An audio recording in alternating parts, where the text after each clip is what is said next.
Hey guys, welcome back to Weld.com. So today we have a very special treat for you. We've been asked to do the CWB, or the Canadian Welding Bureau, S ticket.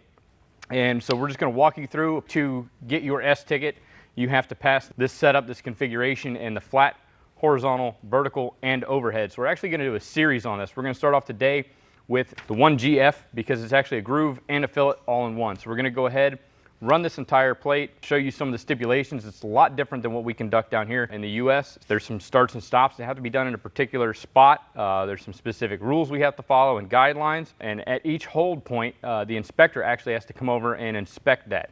But once it's all said and done, you have the option of getting an X-ray or a bend test performed. We're going to go ahead, since we don't have access to radiographic equipment, we're going to go ahead and do the bend test. We'll run the entire test, show you how to do that from start to finish, and then we'll cut it up, take off the backing strips, and bend it. All right, so even though we're going to start off in the 1GF position today, one of the things I kind of want to bring up is I've talked to several people that have run this test, inspectors and welders both, and they say that the 1G position is the hardest one to pass. A lot of people end up getting slag inclusions in there, or the plates tear, and it's a very sequential test. I mean, you have to do things in a specific order, otherwise you won't pass. If you don't pass the flat position, you can't move into horizontal, vertical, or overhead. So apparently you have to pass all four positions, starting with the lowest one first. So we're going to go do the series the exact same way: 1, 2, 3, and then 4. So let's go ahead and get into it, talk about some of the rules and regulations that we're going to be following while conducting this test. All right, rule number 1, we have to use 7018 rods, and it has to be 1/8 inch diameter or larger.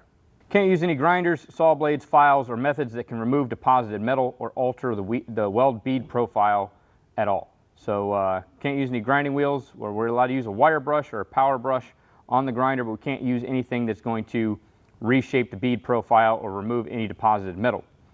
The test is comprised of 4 positions: flat, horizontal, vertical, and overhead. We're going to refer to the attached diagrams to go through the whole process. All coupons have to have a backing strip attached. We're only allowed to have 45 minutes to complete this whole process. All right, so if you notice, this is very similar setup to like a 2G here in the stateside. One of these plates is a 90-degree angle. The other one is set up actually at a 30-degree bevel. There's a 1/2 inch root opening in here. We're allowed to make tacks only outside of the welding area, so that's what we're going to do. Now it says in the directions here that we have to make the weld facing, or the weld up against the flat 90-degree plate first, and that we have to stop about 1.5 inches from the end, or right at 1.5 inches from the end, and perform a tie-in. So it tells me exactly where I have to perform a start and stop. Now on the groove side, I'm allowed to weld 1.5 inches in and then stop, break the arc, and then go ahead and do a restart there as well. Now one of the benefits of this being in the flat position is I'm actually allowed to rotate the plate one way or the other. Once we get into horizontal, vertical, and overhead, you don't have that option anymore. So take these to your advantage while you can. Like I said, the flat position is allegedly the hardest one to pass out of all 3 positions.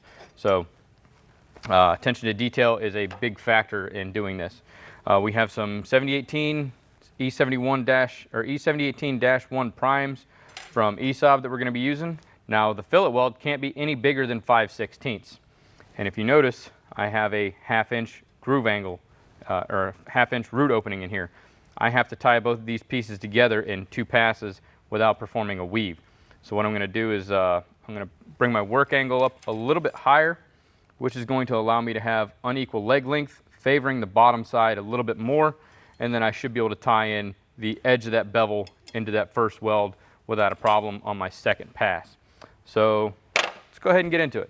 All right, so we're going to go ahead and use the ESAB 235 IC. I'm going to set about 125 amps, and my hot start is going to be about 30%, and arc force is going to be at 25%.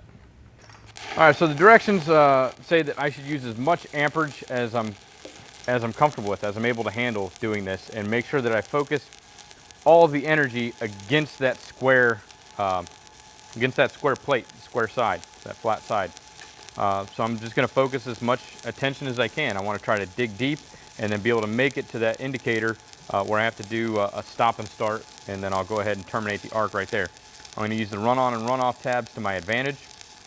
So I will start and strike on those, get a comfortable puddle going, and then I'll start moving into the plate. Same thing once we go ahead and do the tie-in. I'm going to go ahead and utilize that run-off tab just so I make sure that I don't have any low spots at the beginning and the end of the plate, because this plate has to be flush to no more than 1/8 or no more than 1/8 weld reinforcement. Very similar to the D11 in that aspect as far as the visual inspection is concerned. All right, so because there's so much emphasis on where these starts and stops have to be performed, I went ahead and just ran a piece of soapstone across because it's hard to see the line. I know that that's where I need to do my start and stop, but a lot of times you just can't see it in your hood. So what I did is I just laid a piece of soapstone across there, held it down with the third hand. I chose to use a piece of soapstone because it's not electrically conductive. So I don't have to worry about arc strikes or anything like that on the plate. All right, so at this stage, once everything's cleaned up, the crater's exposed, this is the point where the inspector is actually going to come over, inspect the weld, check out the crater, and give you permission to go ahead and make that tie-in.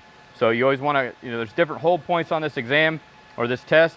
So you're always going to have the inspector coming back in, checking on it at both the stops and starts, the root, and the cap. And then obviously, once everything's done, he's going to put tools on it and find out if you're within the parameters before you're given permission to get it cut up and bent. With this, we're going to actually have to perform 3 bends. We're going to do 2 roots and 1 face, and they're all going to be pulled out of here. Once we get the plate completed, once the weld's completed, I'll go ahead and lay that out and show you that exact sequence. All right, so to perform the restart on here, what I'm going to do is I'm going to strike about 3/8 in front of the crater, tie back where I left off, and just continue on welding like I never stopped. That should give me a good tie-in in that area, and then we'll go ahead and switch sides and knock out the groove.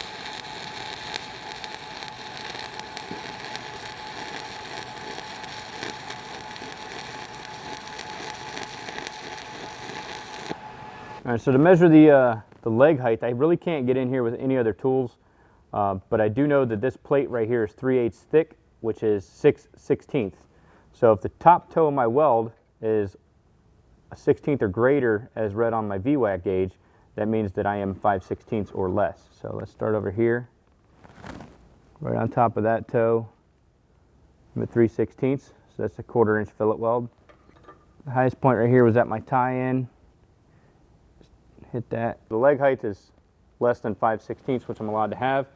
I'm going to go ahead and tie that groove weld in. All right, so I've got a couple different options here on this. Option A, because I have to perform my start and stop at this point on the plate, I can either run that 1.5 inch, stop, and then choose to do my restart here, or I can rotate this plate the opposite way.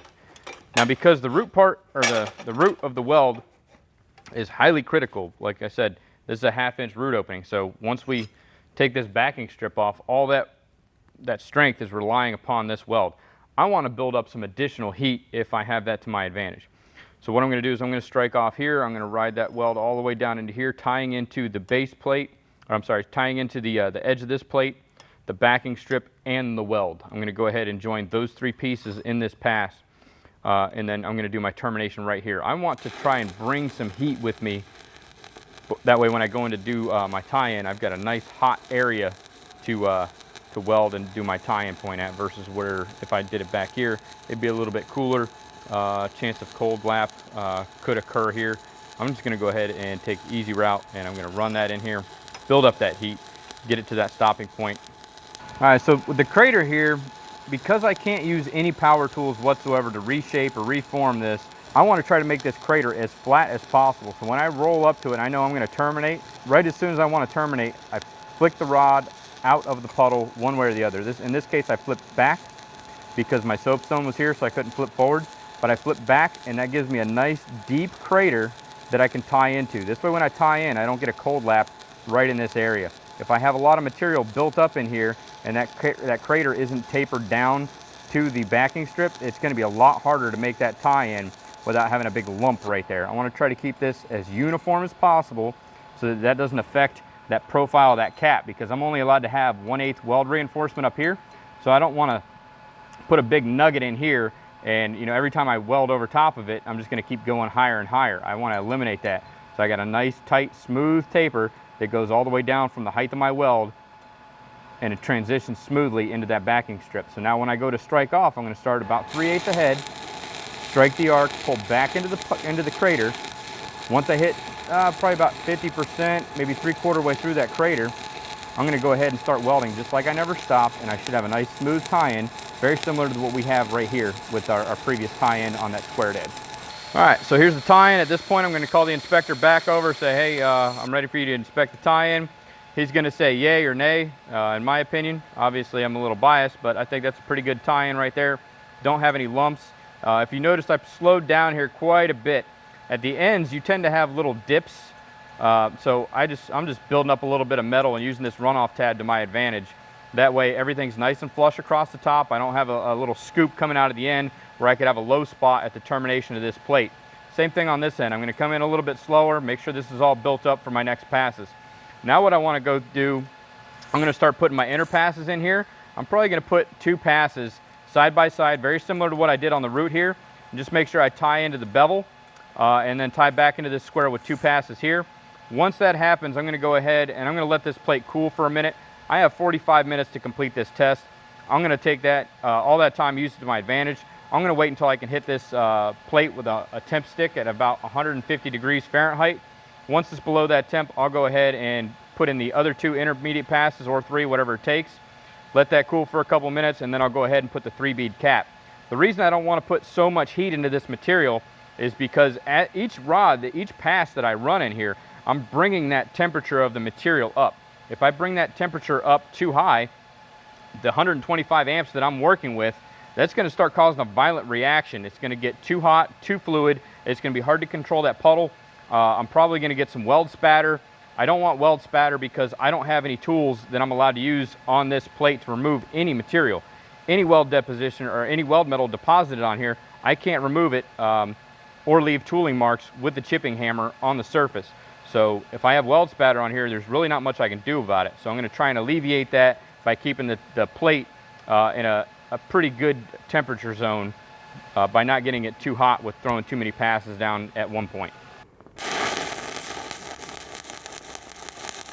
All right, so going into this, one thing I want to take into consideration, if I do have to make any starts and stops, I'm not planning on it, but I want to try to avoid making starts and stops. It's just a good rule of thumb on top of other starts and stops. So I know I have one here because I still have my marks visible, and then one here. So if I do have to make a start and stop, I'm going to try to make it outside of those lines so that I'm not stacking starts and stops in the same area of that plate. But I don't think we should have any. Good rule of thumb, again, is I should be able to get 6 inches of weld with one 14-inch long electrode, standard 14-inch electrodes. So I don't anticipate any starts and stops, but sometimes, you know, stuff happens.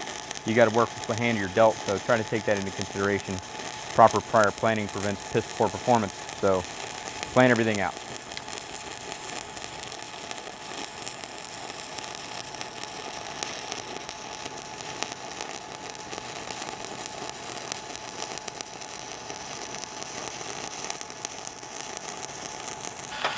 All right, so I got this one in. I'm going to go ahead and drop my next one in up against that square bevel. I'm probably going to rotate the plate 180 degrees.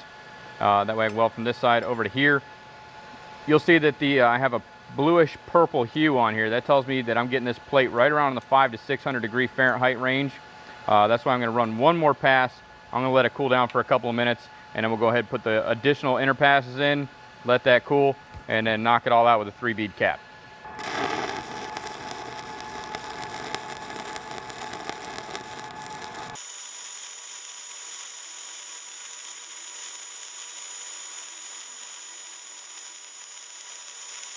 All right, so just for defecations and giggles, I'm going to check and see roughly what temp we're at. I have a 600 degree temple stick. I'm just going to rub it on the outside edge. If it melts, it's at 600 degrees or higher. Like I said, I'm probably going to wait till about 150 before I put the other inner passes in. All right, you can go ahead and test it out with a 150. Like I said, this is just my personal preference. You can probably get away with a little bit hotter. Take the time you have, you know, use everything to your advantage. Okay, so everything's good here. I should be able to go ahead and throw a couple more passes on there. Shouldn't have any issues. I'll probably put 2 more passes on, let it cool for about 5 minutes, and then I'll go ahead and put a 3-bead cap on. All right, so I went ahead and ran the 2 inner passes. I'm still a little low on the bevel side, a little bit lower than I would like to be before going on to cap. So I'm just gonna throw one more quick scooter bead right across here to kind of fill in that, just bring that elevation up a little bit. I'm allowed to have an 1/8 inch weld reinforcement, so 7018 usually in the flat position lays relatively flat.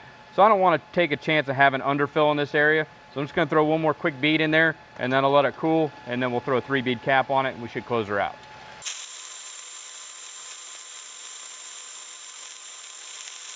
All right, I like that a lot better.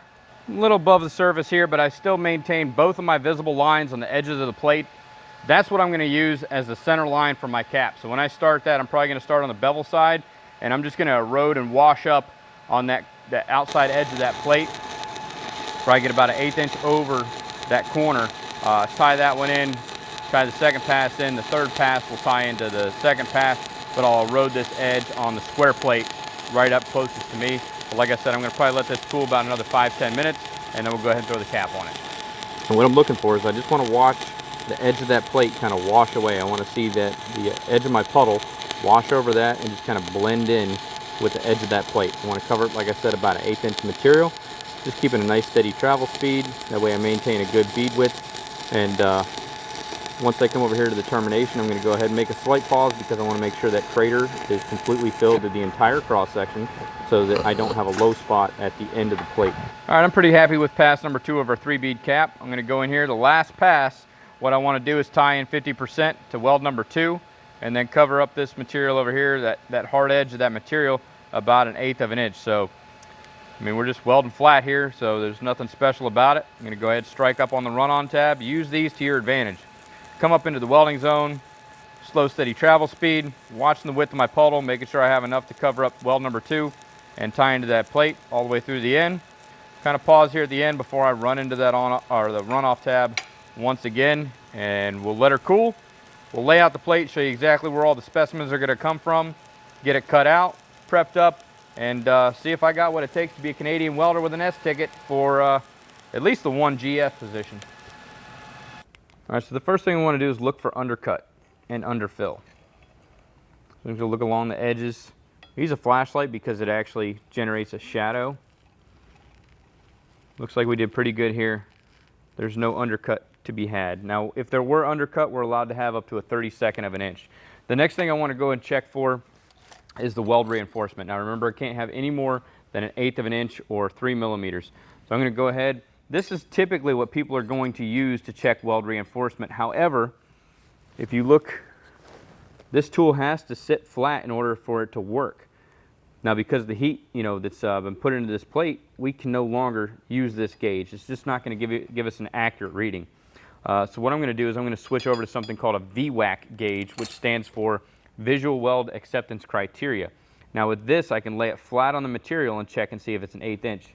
The first thing I want to do is lay it up against a known flat surface. So I can use the edge of this plate and make sure that the indicator is sitting at 0.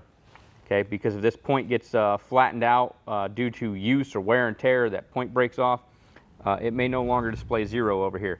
Now I can go through the plate, and as long as I'm sitting flush here, I can go through and check and make sure that I do not exceed an 1/8 of an inch weld reinforcement. And all this looks to be about a 1/16 of an inch. I got a little bit of a high spot here, just over a 1/16 of an inch, still under an 1/8, so we're good here. Like I said, the flat shouldn't be, this shouldn't be too difficult to maintain, less than 1/8 inch weld reinforcement. When we get into the horizontals, verticals, those are a little bit trickier. You end up with a little bit of high profile cap on that sometimes. But we will do our goodest. We'll go ahead and segment this out. I need to pull out 3 1.5 inch test specimens. 2 of them are going to be root bends. The other one is going to be a face bend. Now the 2 root bends are from the areas where we did our tie-in. So we still have these marked out, so I know exactly where those are.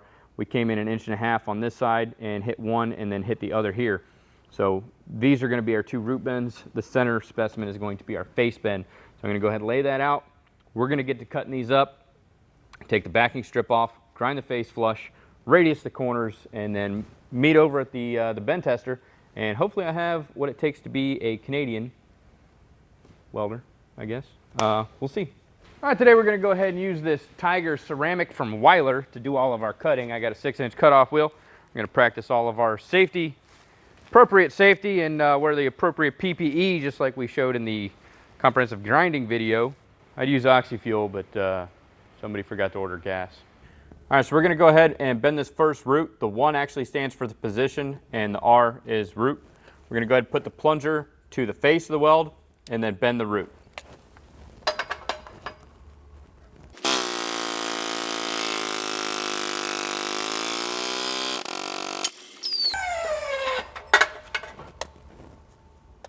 All right, so we got a good clean bend. Don't have any corner cracking. No slag inclusions, no indications. I'd say it went well. Let's go ahead and bend the other root, and then we'll bend the face.